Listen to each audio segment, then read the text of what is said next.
Forex Sensei.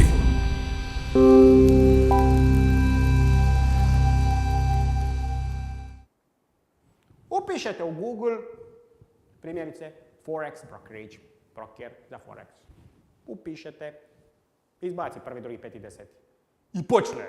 Leverage puta 500, leverage puta 400, leverage puta 700, leverage puta 1000. I šta vi krknete? Odmah onaj koji ima najveći leverage, ona poluga najveća. I tu pogriješite. Tajna upravo u tome.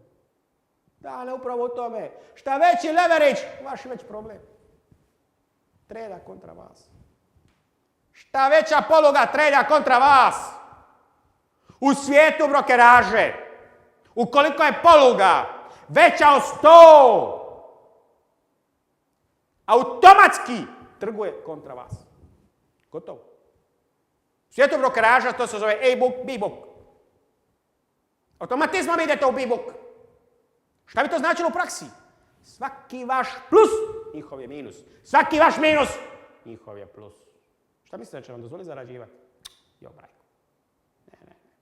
Dok zarađujete male iznose, ludilo. Čim počnete, zahvaljujući vašem znanju ili na nekim drugim načinima, ne ulazim u to, zarađivati, počinju smicalice. Je. Vi ste traderi, ja.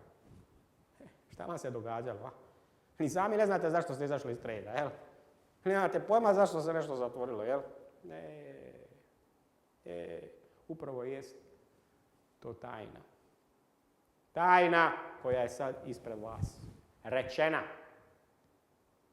Ukoliko vam je poluga kod brokera veća od 100, znajte da trguje kontra vas.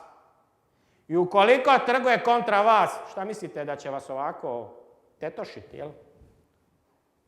Njima je primarni cilj da sve što ste vi stavili, da istovremeno izgubite. Znači sve što ste stavili, čime ćete trgovati tim novcima, da ih što prije pomalo izgubite, pa da ih još malo uplatite i da nema više. Forex Sensei.